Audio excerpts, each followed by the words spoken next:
Olá, pastores da Rede Inspire, seja bem-vindo ao primeiro treinamento sobre ministério com pequenos grupos. Eu quero te motivar a entender a relevância desse ministério, porque as pessoas vão perguntar por que pequeno grupo, por que mais um ministério dentro da nossa igreja, sendo que nunca teve. Nunca existiu. E agora, por que você está trazendo um ministério para a nossa igreja? E eu quero, então, te dar alguns princípios para você trabalhar com as pessoas, em especial membros antigos, que vão questionar a importância ou a relevância do ministério com pequenos grupos ou em pequenos grupos. Nós vamos falar sobre isso também. Então, o primeiro princípio é: pequeno grupo é uma estratégia bíblica.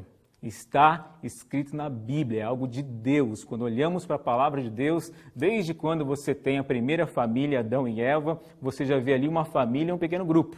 Você vai ver depois também em Noé uma família e um pequeno grupo. Você vai ver também depois Moisés com seu sogro, até o seu sogro dando ali princípios para ele de administração. Você vai ver pessoas tentando em grupos agilizar o pastoreio ou até o direcionamento do povo de Israel, né? Depois você tem Jesus, você tem a própria igreja primitiva e você vai ter vários textos, não vou citá-los aqui para você, mas é uma estratégia bíblica, vem de Deus para nós e hoje, em especial nos dias de hoje, o pequeno grupo vai sustentar o pastoreio da sua igreja. O segundo princípio é que o pequeno grupo, ele viabiliza, mobiliza e sustenta o crescimento saudável da igreja. Todos nós, pastores e líderes, queremos que a nossa igreja cresça, mas sempre ficamos preocupados com a qualidade do crescimento, a saúde e o equilíbrio que a nossa igreja vai ter. E para isso, o pequeno grupo, a interação, a vida, na vida que acontece dentro dos pequenos grupos, vai garantir, então, o crescimento saudável. Eu quero mostrar para você uma tabela feita pelo Ralph Neighbor, que analisa um pouco qual é a situação da igreja atual comparada à igreja do Novo Testamento, quando nós falamos sobre esse assunto de pequenos grupos. Acompanhe comigo.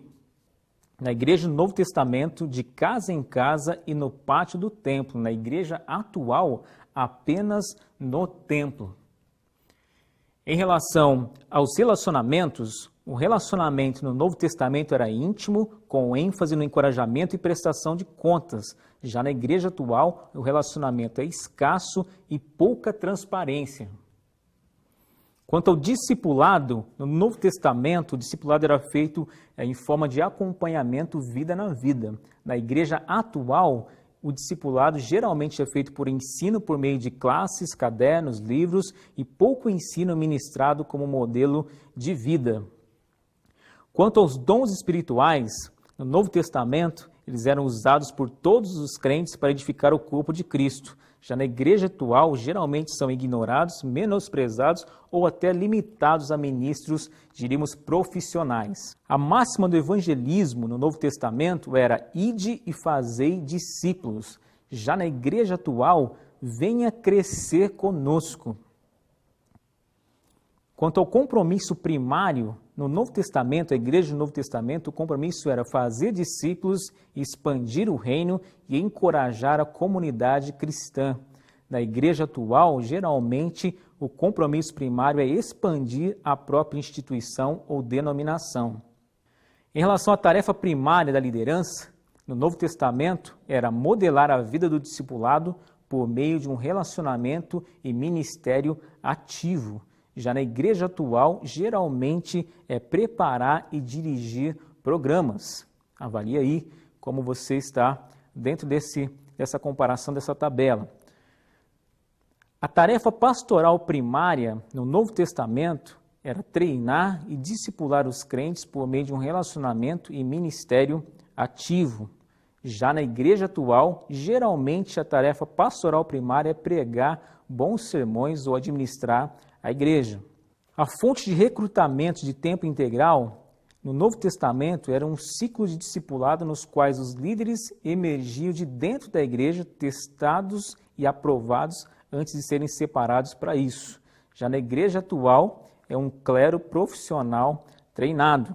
A vida de oração no Novo Testamento era uma forte ênfase e era intencional a vida de oração. Já na igreja atual, geralmente é de escolha individual e limitada, porque é opcional a pessoa orar ou não. Nos ensinamentos, no Novo Testamento, a aplicação das Escrituras era direta às necessidades básicas e aos relacionamentos.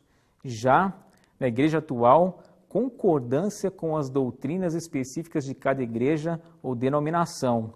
Sistema de apoio, os pequenos grupos entre os crentes. Já na igreja atual, delegado totalmente ao pastor. E aqui algo especial e último, olha só, frequência da comunhão. Na igreja do Novo Testamento, diária, como investimento de vida conjunta para o bem do reino, e na igreja atual, geralmente semanal, antes e depois dos cultos. Então essa tabela, ela mostra e é uma forma de avaliar o seu próprio ministério, a maneira como a igreja atual tem vivido a igreja em si e como o Novo Testamento nos mostra essas ênfases. Eu quero que você avalie seu ministério, até mostre isso, até compartilhe isso com a sua liderança para saber como vocês estão, porque geralmente não conseguimos enxergar tudo o que acontece no nosso contexto e é preciso muitas vezes alguém levantar uma tabela como essa para você poder avaliar e aí sim dar passo em relação a este ministério.